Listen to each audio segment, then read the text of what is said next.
All right, I'll be the first to admit, I am not the most mechanically efficient runner. Hey, hold on. You're just not the prettiest runner. I'm not the prettiest runner. Brian and me we've been reviewing these running shoes and we're looking at each other's clips, and Brian's like, you're not the prettiest runner. And so Brian, who's helping me with running shoe reviews now and running focused gear content, is also going to be programming my running in lead up to all the high rocks competitions I'm doing this fall and winter. So I wanted to film a video and talk to Brian about how we are going to improve my running, make it prettier, make it sexier, but also just make it more mechanically efficient, because I know I'm not mechanically efficient, but that's also why you're here, because I don't run as much volume because I just don't have the efficiency to also do that and then also lift at the caliber I'm lifting. So Brian, I'm going to give the floor to you. When it comes to programming for what we're going to be doing, I want to help folks out who might have a slower cadence like me, might be a bit more of a heel striker when they get fatigued and they, fall to that good cadence range. What we're going to do in my programming to make it better. So maybe like 3 actionable tips that folks who are in a similar boat can take away from this video and implement for their running literally tomorrow. So I think there are a couple of things right off the bat that I can pinpoint from just watching you run today that you could just try out and think about when you're going out some easier runs. So number one is you want to relax your upper body. You're obviously you're a stronger guy. You've got some pretty solid muscle definition in your upper body. And when you're running, it's rigid. You're welcome. I needed that today. When you're running, it tends to be a little bit rigid, a little bit just uptight. You want to relax your shoulders a little bit. Think about keeping your hands nice and loose and just swinging that upper body a little bit more. Give yourself a little bit more momentum. You have that muscle and utilize it to propel yourself. So question for you, when it comes to arm swing, like, am I doing too much, too little? Like, should I be limiting how much this is moving in relation to my torso? Because I know my torso is super rigid. I feel it. Yep.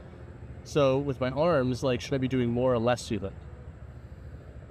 That's a good question. It's not necessarily a more or less. It's just more relaxed. I think right now, when I'm looking at you, it feels like you're flexing your biceps, you're keeping your arms at this like straight 90-degree angle. And I just want you to try and shake those out.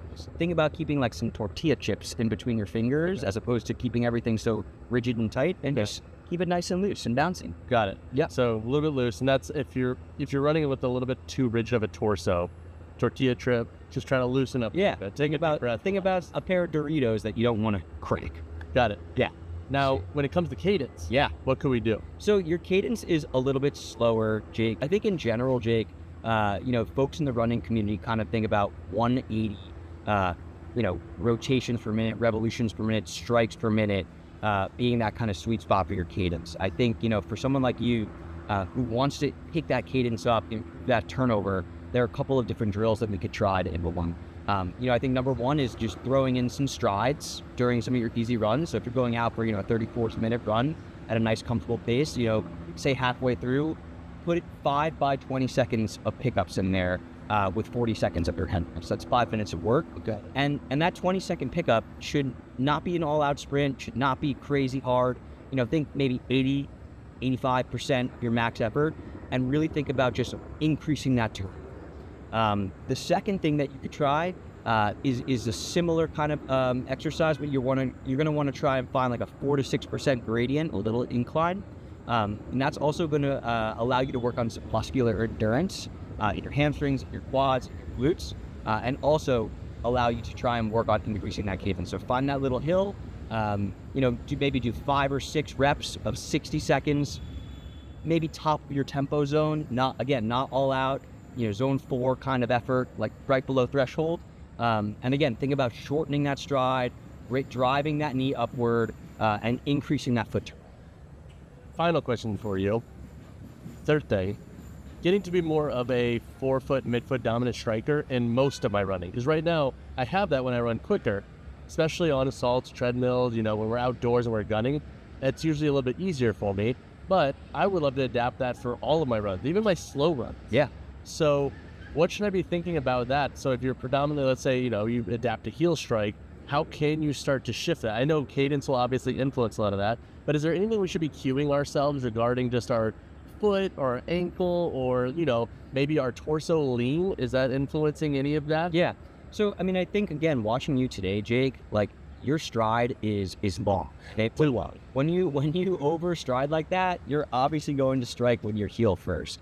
So thinking about shortening your stride a little bit, not necessarily overstriding, is already going to lend itself to a bit of a faster cadence and a forefoot or midfoot strike. And I think you also touched on it, thinking about leaning forward with that torso a little bit as opposed to running so straight up and down like you tend to do. That's also going to just take a little bit of the center of gravity forward and lend it to towards that mid to forefoot strike. Got it. We're going to check in every month after this, and we're going to do a form analysis with what you're programming, so then we can also offer tips to other folks along the way who might be also in a similar boat with their running patterns. But Brian, thank you so much. Brian is helping with all of the running gear content on the channel moving forward. He's also an endurance coach, so he is a great resource for anybody who wants to improve their running or is looking for coaching help with the running. But Brian, thanks so much, dude. My pleasure, man. We're going to see you guys in the next one. Drop a comment down below if you have additional questions, whether it's about my so-so running form or for Brian with running performance. See you guys.